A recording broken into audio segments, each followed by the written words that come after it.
It's almost half of my life already spent in Romania, and most of my professional life actually. You first thought you were coming for 2 years. When did you realize you would stay longer? We decided to go in North Romania in a city named Iași, and I was chosen to take the lead on this new premises. Even if I thought that maybe I will come back to France, all the time a new opportunity take me back or keep me here. UiPath was already a kind of a scale-up. It was after the Series A, 200 employees almost, when I joined. Hello, it's Luka from French Tech Bucharest. I'm super happy to welcome you today to this new podcast of French Tech Romanian Touch, together with Gregory Rondin, working for Veridion. Gregory worked in a lot of scale-ups in Romania. We'll share a lot of insights related to his past experiences, and we'll talk about the importance of customer success for hypergrowth. I also wanted to be very thankful to Hotspot for hosting us today in this amazing co-working space. And stay tuned. We're gonna welcome Gregory Rondin right now. Hi, Greg. Hi, Luka. Thanks for being with us today. My pleasure. So today we're gonna talk a lot about first your experience here in Romania, and obviously all the experiences you've been through in beautiful success startups, and which became scale-ups and more. And afterwards, we'll talk more about your job in customer success and how is it important for scale-up, and also, of course, ask you more personal questions related to your career path, and of course, you living in Romania since quite some years now. Yeah, quite a while, yeah. Good. So let's start from the very beginning. So as far as I know, you're in Romania since almost 20 years now. Yeah. Can you share a bit of insights on what brought you here? What was the start of your journey in this country? Yeah. So 20 years. So starting to be a while. I can almost say that I used to be French due to the fact that it's almost half of my life already spent in Romania, and most of my professional life actually here, because I born in France, close to Orléans. I prefer to say Orleans, it's more trendy. So Orleans. Yeah. But the city is named Gien.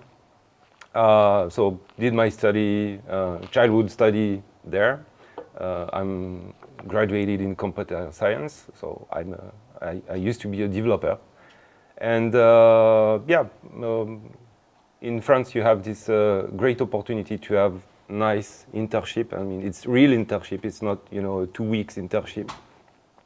It's 6 months sometimes, and most of the time you can have the option to be hired by the company. And I get very lucky on that, and I've met Pentalog on the way that brought me in Romania.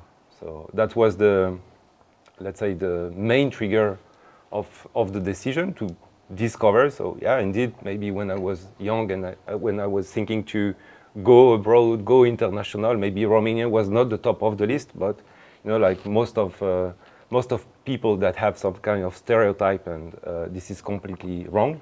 I guess we will deep dive on that as well. And so very nice opportunity. I say, yeah, why not? Let's say for 2 years, maybe see how it works. I mean, this is what I sold to my mom. Say, okay, well, I'm not living so long, 20 years, I can imagine.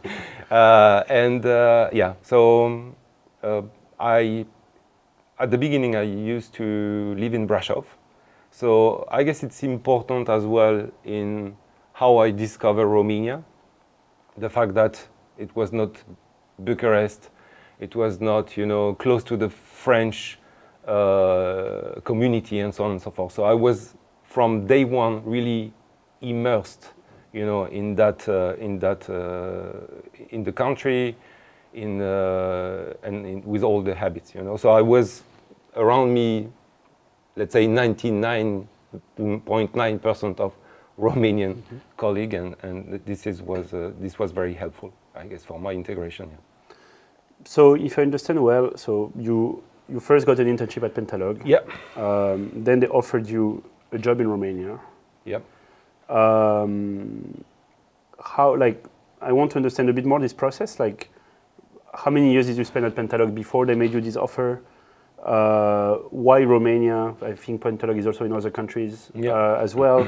Why coming to the Romanian market? What was the project there? And as you said, you thought it would be for a 2 years period. Was it also part of the project at the beginning, professionally speaking? Yeah, I will make the long story short, but Pentalog used to implement a product, and they picked Romania for various reasons. The CEO have some connection here through the university in Orléans. And they decided to go there because very good technical level French speaker, the francophone level and skills are very well developed there. So actually it appears like an evidence for them. And so when I joined, the Romanian, let's say, premises was already open for a while, I guess 4 years, something like that. And so it was well established, So I did not came in an unknown field, everything to discover. I mean, the biggest part was already done, so the team was there, and it was Brasov and Chisinau, I guess, in Moldova, in Republic of Moldova, that were already open. And when did you, so as you said, you first thought you were coming for 2 years. When did you realize you will stay longer? I guess this build-up,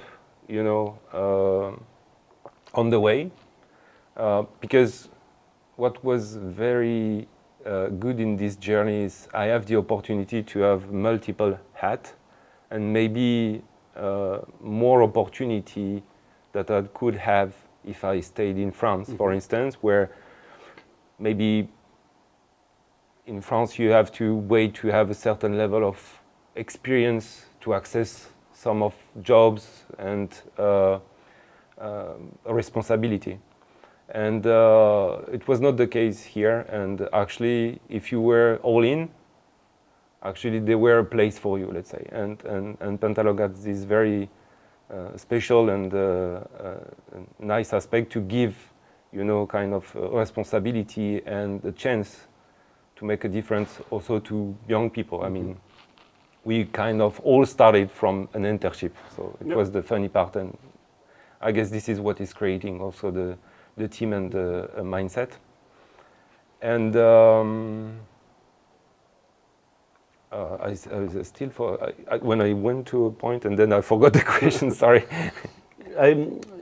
I wanted really to understand like what made you stay more than 2 years, because first point it was temporary, and basically So 20 years. So when was the tricking point? Yeah, exactly. So I starting from the different opportunities, and then starting developer, project manager, and the company was growing very fast.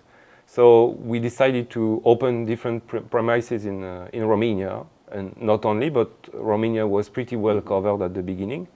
And so we decided to go in North Romania in a city named Iași, and I was chosen to take the lead on this new premises. So very well, great challenge for me. At the time, I was not a Romanian speaker. Let's say I was capable to understand few words, but not really fluent. So. And for me, it was important to learn fast, especially in this role of, let's say, delivery manager, in order to not create this barrier of language or to be the foreign manager and so on and so forth. Back in 2007, this was a bit tricky. Now it's not the case anymore. But for me, it was important. But it was also important to continue my integration in the country and in the society, So that was really important. So this new experience kept me for 3 years more, So, and then came another opportunity, and so on and so forth. So even if I thought that maybe I will come back to France, all the time a new opportunity take me back or keep me here, you name it. And well, you know, time is flying, so It's been 20 years already. like that. That's Like really that. cool. Okay. So we're gonna talk afterwards about like your experience at UiPath, XAI, and at Veridion. But so in total, you stayed 12 years at Pentalog, Yeah, which is a lot. yeah. But again, you don't feel it that way. It was like Very fast. yeah.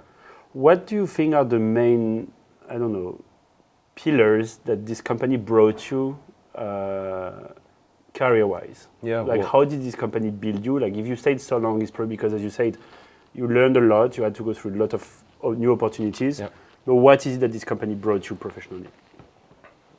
Well, I can say almost everything because you know when you start from scratch, from the beginning, from the internship, actually the first experience will be will be a huge marker on your career and the way you will operate and also build your values and so on and so forth. You know, so the culture was really strong. I mean, it's still I can consider it still a family for me. I'm still very well connected with most of the people over there. You know, it's our close friends, and you know, this is what is making a cool story, kind of. You know, and this mindset was very strong, and once again, I guess I lost the thread. And afterwards, so you went directly to UiPath. So UiPath is Romania's most successful startup that became a scale-up, and the biggest basic success story in Romanian tech. I have a lot of questions related to this topic. So first of all, when did you join the company, and what were your motivations? And then we're gonna dig into other questions. Yeah, so I joined in later 2017. I decided to change my job because, after 12 years, to link to the previous question in Pentalog, I was wondering what I'm good at, what I'm capable of. But I wanted to change.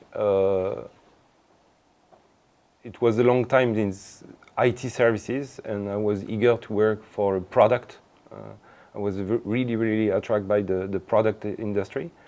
And, doing my research about what I can do, while I Google, looking for some position, and now with ChatGPT, maybe I can put all the information and it can find you the perfect job, but it was not the case back in time. So I have to look a bit of what can suit to my profile, what I like to do, what I can do, what I can't do, and so on and so forth, And this, let's say, drive me toward these customer success jobs. And it was pretty new. I guess it was introduced by, I don't remember, Google, Microsoft, I don't remember, a big one, a major company that came with that concept of customer success. So I guess first customer success starting in 2013, 2014, something like that. So it's not an old one. And and guess what? Because everything happens for a reason, looking to what I can do, and the opportunity came, So UiPath was already a kind of a scale-up. It was after the Series A, 200 employees almost, when I joined, and so that was the main trigger, let's say, to embark in this rocket ship. That's how we call the company for a while, especially during all this funding raise that was crazy and was insane. Yeah. Did you feel the potential of the company before joining, or you were just like satisfied with the job that they were offering? Like, was also the potential a big motivator, or you were only interested by the job? There were some buzz keyword that was really sexy and cool, around the company, because we were talking about robotics, automation, so it was really brand new and trendy stuff, before, well, again, the AI and the machine learning era. So it was really, really attractive for many people.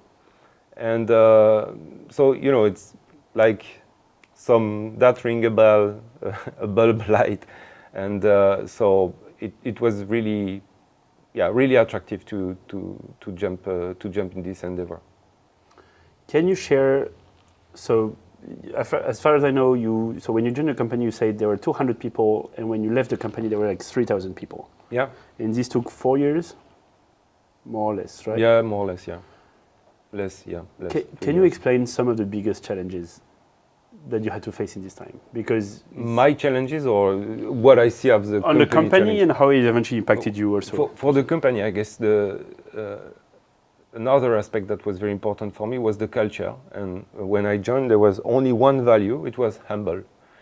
And again, I really embrace that part. And it was real. It's I always fighting against those values that are written on the wall and doesn't mean anything. People walk close to it, but doesn't see it, doesn't feel it. The humbleness was something very strong at UiPath. And I remember at the beginning when you were looking for help and you're going to someone and you see, well, can you help me with something? It was not like,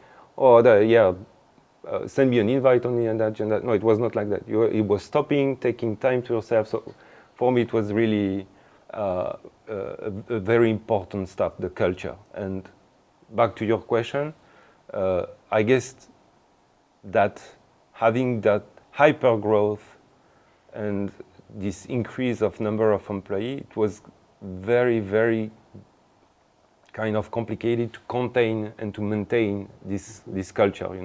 Other values join, the humble, but I will always keep that humbleness value on top of my mind. And so as you can imagine, this changed a bit. The company also had layoff along the way, so it's starting to introduce a bit of fear in the mix. So not necessary good vibes. But so this is one of the aspects of the challenge, the product as well. So and now I will link that to my job especially. It's because it was something new. It was important to be well connected to the customer, to really learn and understand the way they are using the product, be able to capture these needs, loop back with the product team, and having all this time this loop of they want that, we can do that, we deliver that, and so on and so forth, to keep always this motion. And again, if you are listening to the customer to bring, this, to understand their needs and bring that into the product, you can, if you want, thinking that this is the feature that they will need. But I guess that getting that from them will be always better, and you will be right on the spot. You can have some, let's say, sexy feature that can join the product later on, but if you serve them with what they are expecting the most, there is chance that you will be successful, and you will continue to have this effervescence, around the product. And I think it's, so if I fully understand, so basically in your customer success role, we'll come back on this later, you really need to understand what the customer needs in order to be satisfied with the product. I think in the case of a scale-up, it's extremely hard because you need to deliver very fast. And I think you also entered in a very competitive market with a lot of other companies also came in the market. And how do you think you were able to deliver versus competition? Did the company had a lot of flexibility, or was it getting more and more difficult as the company was growing to be able to deliver the right product to the customer? So I guess one choice that I've been made at the beginning, especially around customer success, I remember that Daniel Dines, UiPath CEO, wanted to have a more technical profile for the customer success to be able to capture but also manage, handle, a request from a customer on the spot. To avoid this, again, I'll be back to the team and I will get back to you and so on and so forth. So it was really to shorten this back and forth discussion and to have this dynamic, having something every time in motion. So be in this really fast speed mode in order to grow very fast on that. So I guess it was a smart choice. For sure, it won't be the case for every product, because UiPath, there is a part of implementation, so it's a robot you have to implement. So there is a bit of, you need some technical skills to be able to start an automation and to program the implementation, to program the automation. So yeah, I guess it was smart and it was really helpful, especially at the beginning, to speed up that team that was able to again speak the same language as the customer on technical purpose and be able also to explain it to the product team, avoiding many different intermediate. Mm-hmm. Yeah. Mm-hmm. Is there anything you would have done differently during your 4 years there? Me personally, maybe be bolder. I mean, it was one of the value as well, and in Pentalog, maybe I live in a sweet bubble, and when UiPath starting to grow very fast, and a lot of, let's say, people coming from big and established corporate, SAP, Oracle, Microsoft. So, it was a different mindset. They were able to play politics a bit. I don't like really much politics. That's why maybe I'm still interested in more dynamic and scale-ups companies.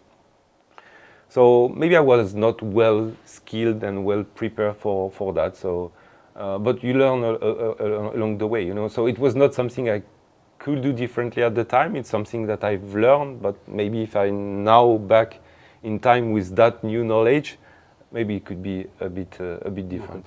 Yeah, it was kind of the takeaway when I decided to leave. And maybe to anticipate one question, it's because the company went too big, on my opinion. The job was not the same when customer success at the beginning was able and in charge of really, the digital transformation roadmap of a customer, to be the main actor, to drive the customer in that way, because automation was top of the list. Back in time, it was the most important. Now, because of the AI event, maybe it's a bit different, but back in time, automation was the one of the best and the main leverage, to accelerate savings, mm-hmm. and so on and so forth. Yeah. After UiPath, you joined FlowXAI, another sexy startup, we can say, coming from Romania. Large Series A, yeah. So you've been staying there for a year and a half. Mm-hmm. So when I saw your LinkedIn profile, I realized one thing: you're a very loyal employee. However, this seems to be a bit like a shorter experience. Yeah. Well, you can be loyal in 1 year and a half. This is also correct. But I know what you mean. So yeah, I have a lot of questions here. First of all, what attracted you to leave UiPath to join FlowXAI? What precipitated the move after 1 year and a half in the company? Yeah. Well, I guess the reason I left UiPath, I covered it a little bit. Too large corporate, and my main trigger is I consider that I'm a builder rather to a farmer, let's say, and I like to have my action implication count. Like what you are doing, you feel that there is an impact on the company, on the organization. You're a large contributor.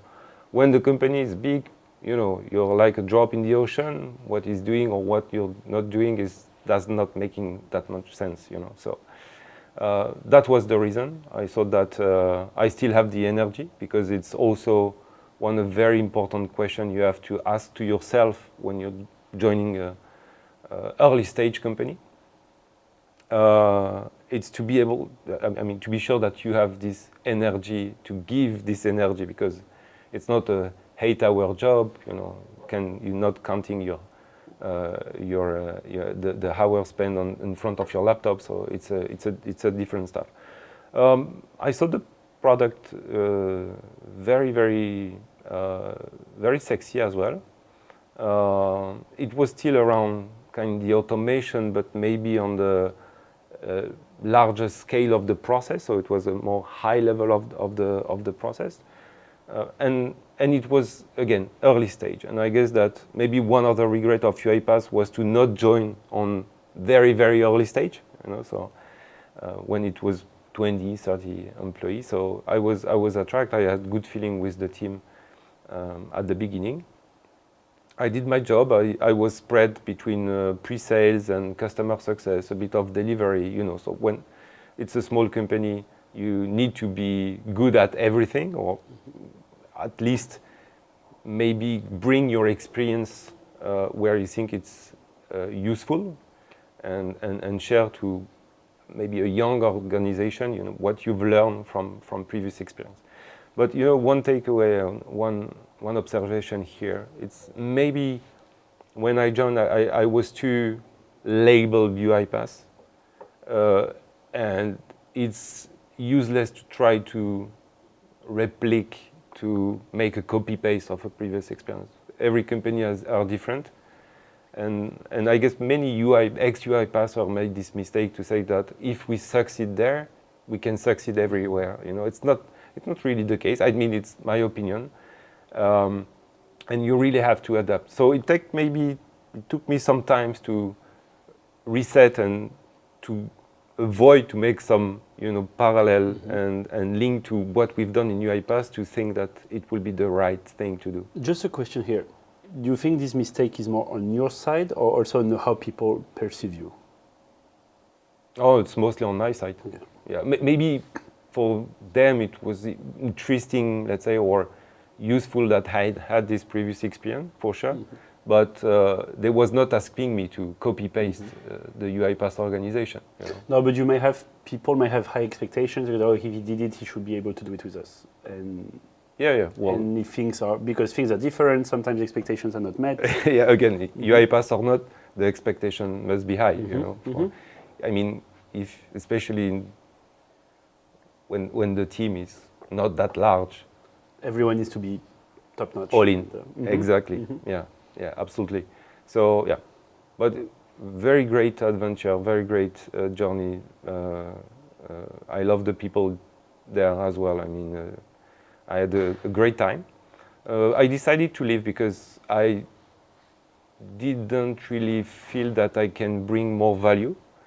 I also felt kind of I was not linked anymore with the value.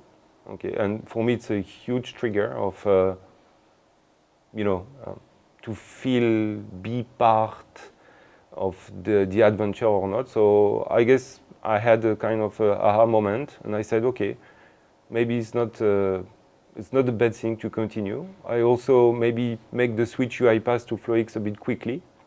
I forgot to take time for myself. My son was really young at the time.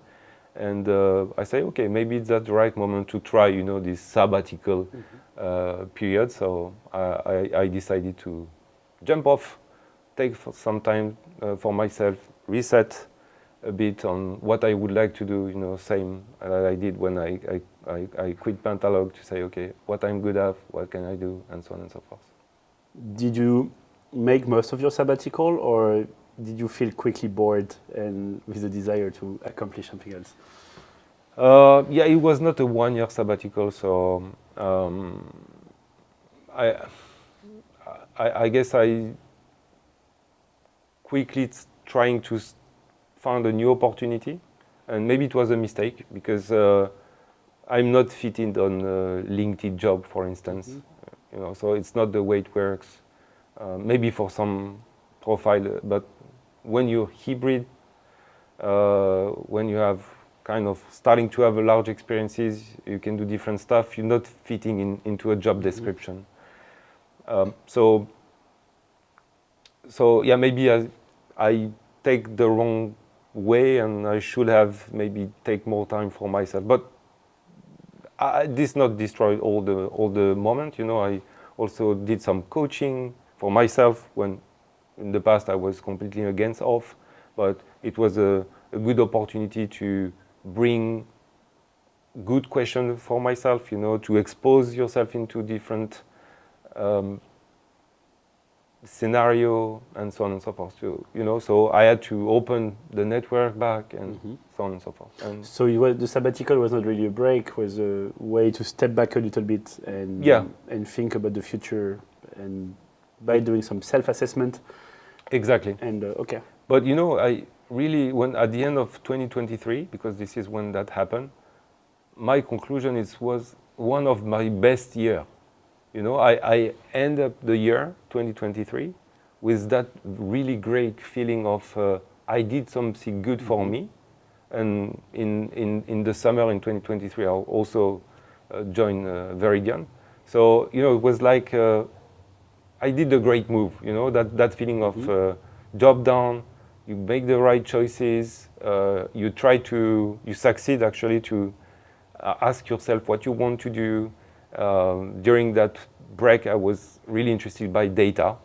So it's not, again, everything happened for a reason, but I was a bit more of platform, you know, software is a UI and something like that. So I was maybe more attracted about data, big tech, machine learning, all these buzzwords again. And I found Veridion along the way. So. And how did that happen? Well, networking, people that making connection with other one. Let's say, okay, maybe it's great time for you to have customer success. I guess Florin, the CEO of Veridion, was maybe starting to think about it, and you know, maybe for him it was also an opportunity. You have one discussion, two, doing an assignment, and continue the process of interview. So exposing yourself is. In outside the comfort zone, and it's always great to go through this hiring process. You know, it's really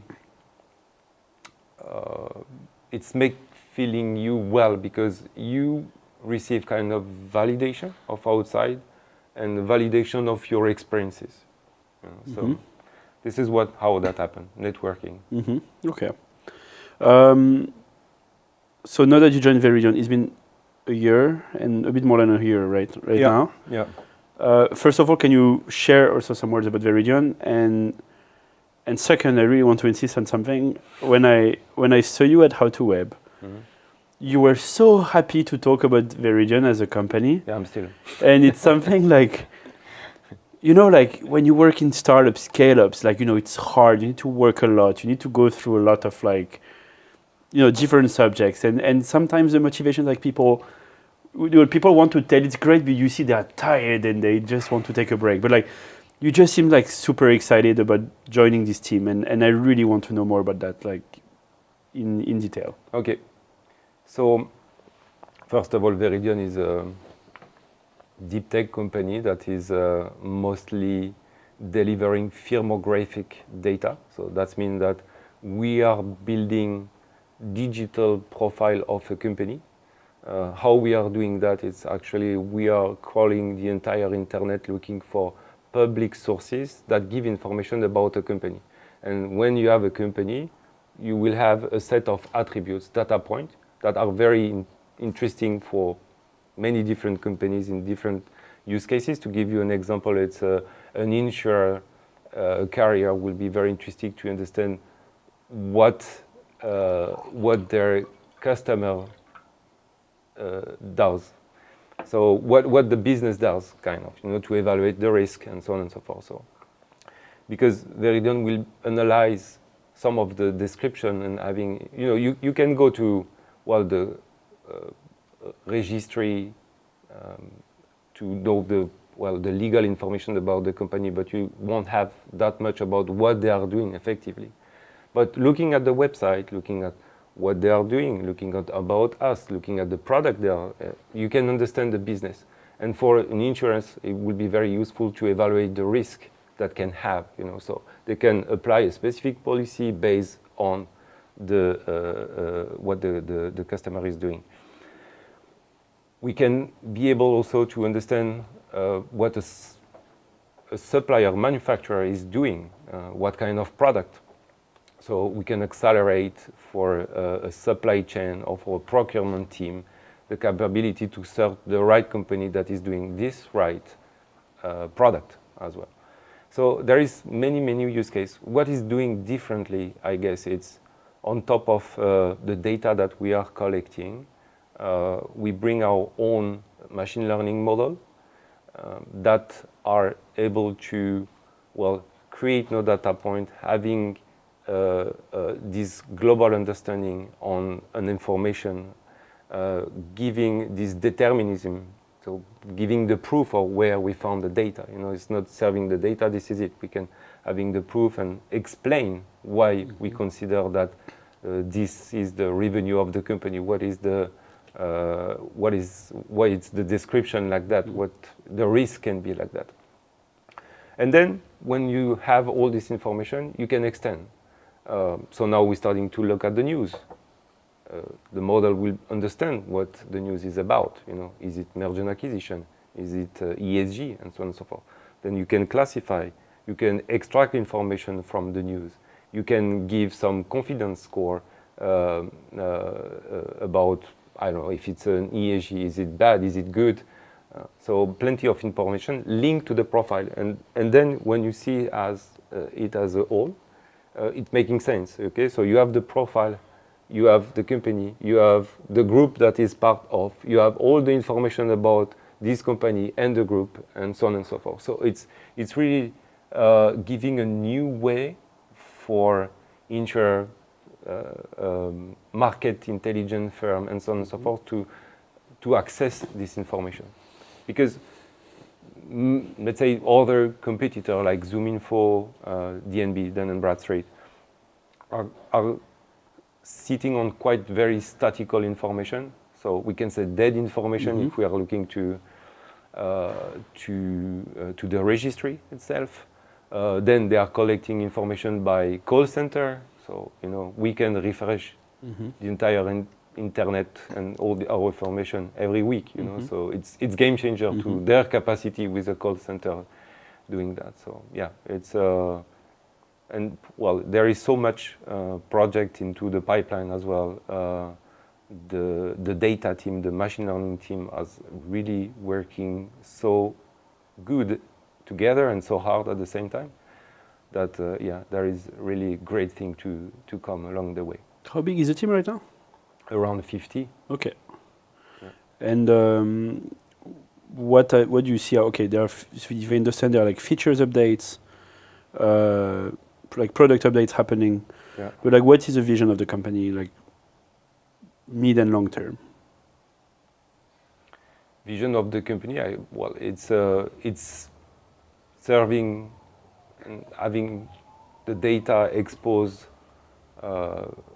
as much as possible. But I guess that it's always making that a bit differently and not just serving a data point to say, yeah, we have it. It's mostly to have this entire context. I mean, determinism is an important word for us and in what we are doing, and extend the use cases, extend the portfolio for sure. So yeah, it's and by the way, an interesting as well. We have our own infrastructure for the GPUs. So we decided to not go to the cloud, and we have the GPU at the office. So it's making like even not the startup garage, but having those kind of hardware. With you. In the previous office they were really close to us, so we can hear the and feel the heat. Now they have a proper storage. Storage, yeah. That's really cool. And like we were discussing like how amazed, like how excited you were about working there? Like what makes it? Culture. Sorry, Okay. I cut you because where you are going. Yeah, culture. It's. I remember that Culprit, one of the great guys from UiPath, written some article and say strategy is culture at breakfast. And actually, it's key to have this well-established culture into the company. Veridion make it is doing great in that way. Why it's great? It's because open mind, very honest, direct communication. It's like no filter, but in a good way, not in, it's not harsh. It's just we are able to telling the thing, paying attention. Is it disrespectful or not? So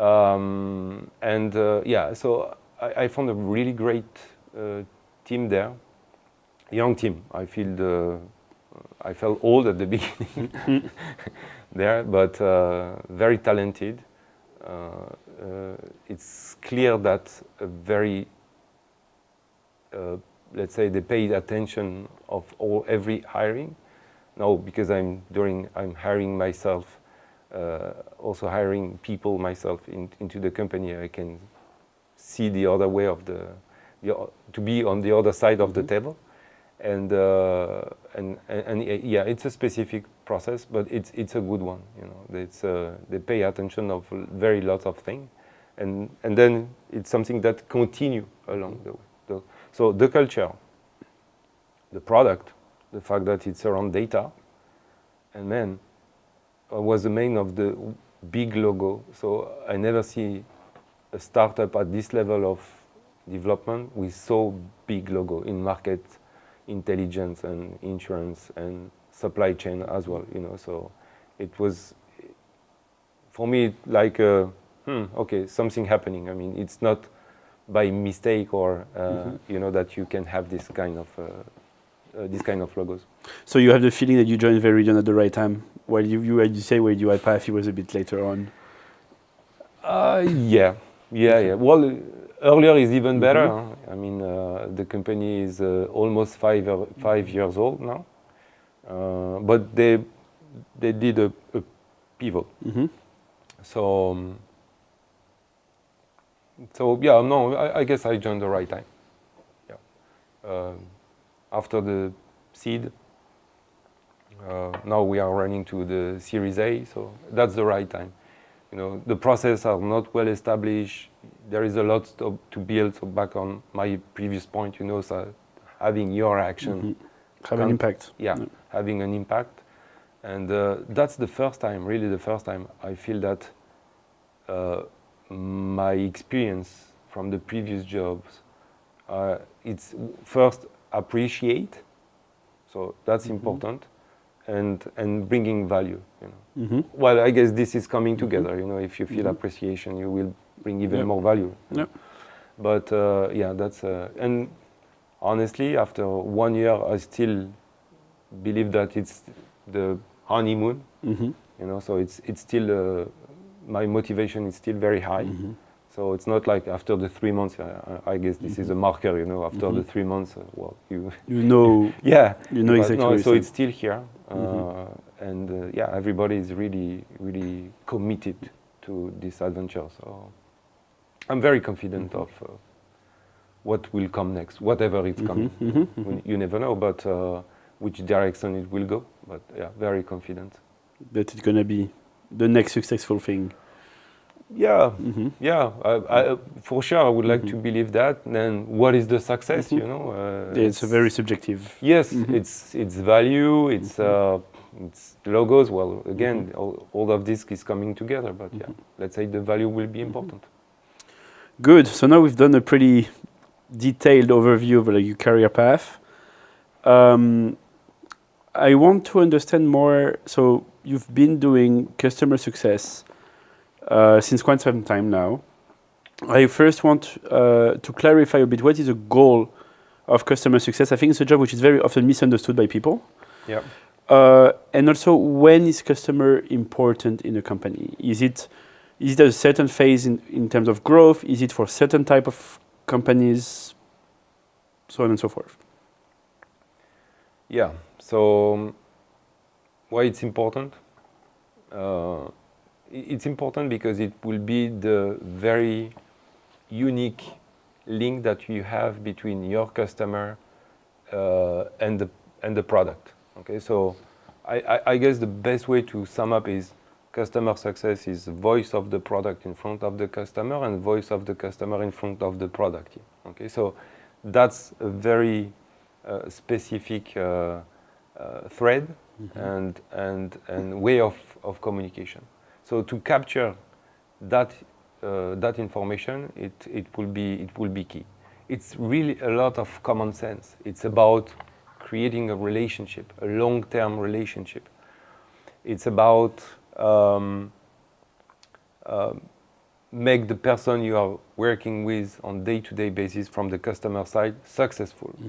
It's about understand what the customer is doing with your product, how they can gain advantage and how they can extract best value of this product, how we can capture the KPI, how you can present that to the business or the executive and so on and so forth. So it's really having all these elements around the different interaction to make sure the customer made a great investment and made the right decision to take to use your product. So if I understand well, so it's a bit different than account management. Yeah. Because management is maybe more sales-oriented job. Yes. It's also different from support job, Yeah. so it's kind of in the middle, if I understand well. Yeah. So sales is sales. So they have to generate revenue. Shouldn't be the case for customer success, even if it's a leverage in that revenue growing. The important is always to have this strategical view. Support will be more tactical. We need this right now. We have this issue, we have to correct it, and so on and so forth. With customer success, you have to understand what the customer wants to do, what are the success criteria for that, and how you building the plan together to reach that direction. And to come back to the timeline, like when is customer success important for a company? Because it seems like you joined customer success in companies that were already, they found their product market fit, they're just ready to ramp up. Like, is it a phase usually come at that time, or you think is more related to the type of product you're offering to customers? So the timeline.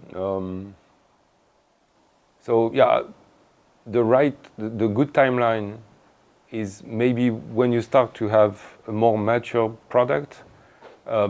For sure, customer success at the beginning, maybe you won't hire this profile to do only customer success. He will be part of the pre-sales as well, and depend of the size of the team, because it's important, especially at the beginning, that's good at a bit everything, to touch a different aspect of the company, also to understand the structure and then when you're starting to have bigger customer, when you feel that the level of touch should be higher,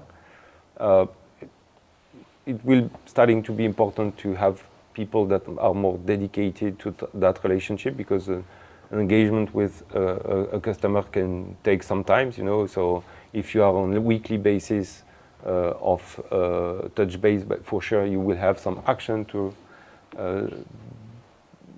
execute after each of that weekly, and so yeah, it's really dependent. I'm not really happy with that answer. Well, like, I think it's very important also to create a very good relationship with salespeople, because salespeople tend to sometimes create a relationship, sign the contract, and then that's it. Like, their job is done, they get their commission. So they move to the next customer. Yeah. Is that challenging for you to build a relationship with a salesperson to make sure the transition is smooth and that the customer feels there is continuity in the relationship? I guess it's important to be, I like to say, two in the box. So having a strong, again, communication with your account manager, because they are not aware of everything is happening on the ground. When I mean the ground is in day-to-day activity with the customer, because as you say, they are managing the, let's say, high level of the relationship with some executive and not connected, especially with people that are hands-on on the product and using the product. So it's important to keep this good communication, to make them aware of what's happening. Again, to detect if there is potential upsell. It's important also to have some important milestone. We name it the QBR, the quarterly business review, where you can bring, the exec, the account manager, your champion, let's say from the customer side, to share what's happening, to share what we do, to share and to define, the next step of the strategy. So it should be a very healthy relationship with the account manager. Okay, that's clear. And do you sometimes join sales meetings with the account managers before having that logo? Do you already establish a relationship before signing them, or does it come only afterwards? Usually we prefer to, let's say, invest, the customer success team when everything is settled. Because the first implication of the team will be the onboarding. So let's say when it's in sign kickoff, we present everything should happen, the onboarding phases. So always giving as much as predictability we can. So it's important to have everything discussed, defined with a specific timeline and organization for the customer to exactly know where we are going. For sure, it will come also with his constraints, and you would like maybe to go faster, but because it's a large company, they will have constraints to execute in that manner of time. So the onboarding and then the hypercare or the production period takes place. Okay, good. More on a personal note. So you've been acquiring experiences in scale-up, startups, and so on and so forth. You have quite a complete career at this stage. What do you see next? Do you think it's also time for you to create your own company, or in contrary, you have this feeling that maybe you achieved quite a lot professionally speaking, and it's time to step back and maybe focus more on personal matters? Yeah, it's still open. Let's say that beside this activity and my day-to-day job, I really close and connected to the investment and startup ecosystem, especially in Romania. So investing myself in some companies, be part of some VCs as well, and so I'm aware of what's happening. I have a really huge admiration for people that are jumping, making that jump to create their own company. So I can't say that I'm not interested in. I will look at the good ideas and something that is meaningful for me as well. For sure, working 12 hours per day doesn't offer you to have this mental space to think about it, but I keep that inside somewhere in my head. So why not? I will fight, hopefully, to not be part of a corporation. So it's you never know. Again, I don't want to make never say never. Yeah, never say never, or putting every company in the same box. But again, back on what I said previously, it's important to be aware of what is your level of energy, what you can really invest in in what you're doing. I mean, if you're an employee, if you're the CEO, if the founder, and so on and so forth. But yeah, the founding part sounds good to me. I want to talk more about like Romania because I've been here since 20 years. What are the competitive advantages for startups to become scale-ups while being here? And in contrary, what are the areas making things more complicated? Mm-hmm. So I guess that technical skill were always a huge and big advantage for Romania. So people that are really able to bootstrap, on the product and having, product first. I mean, they can build really fast a platform showing. So I guess that's a huge advantage. The ecosystem, especially in the last 10 years, accelerate a lot. VCs, investment, maybe UiPath also brought a different spotlight. Contributed to that, on Romania. So that's a really good thing. But maybe people starting to see Romania a bit differently, or starting to see Romania. And this energy. So people are not especially expecting something from state helps and stuff like that. They are really eager to jump in and then see what happening. So they don't have this fear. What can be better, not better, but what it's complicated, it's maybe the market size. So it's not easy to maybe launch a product that will fit only for Romania. So I guess it's a common recommendation. It's go international from day one. Again, depend of your product. Don't want to go into generality. I had this discussion with some friends. Like Romania is big enough to push startups to create things nationally, but it's too small to make it work. Like some countries are so small that startups are all, like Estonia, for example. The country is so small that every startup from Estonia has to be born global. Yeah. Romania is big enough that you believe you can start in Romania and then launch somewhere else, but you cannot only stay in Romania, Yeah. No, it's a bit in the middle. Yeah. So, but there is some, again, depend of the target, the socio-professional target of your product. But there is some early adopter. I saw a lot of people eager for, technology or new ideas, new product, new concept, and so on and so forth. So that's this is not bad. I guess maybe what could be better. It's in France we have all this BPE or all this investment from state, or the loan for zero interest and so on and so forth. So I guess this is missing a bit. So people have to go love money or find other way to bootstrap and start on the investment. Seedblink or this crowdfunding platform are good and also brought a lot of leverage and option for investment as well. So it's still something that is building up, and it's on the right track. Yeah, I really think so. I mean, there are more and more successful stories, and that of course help. The dynamic is there. Yeah.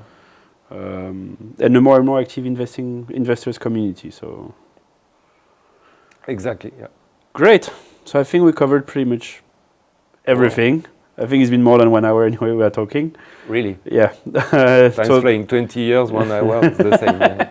In 1 hour, we made it.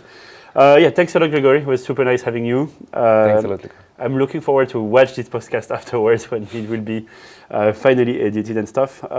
Thanks a lot again, and see you very soon. Thank you very much. Have a nice day. Thanks, everyone. Bye.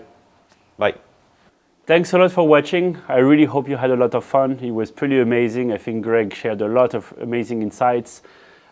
Please don't forget to give a like, to subscribe with the channel you're listening to this podcast, and see you to the next episode.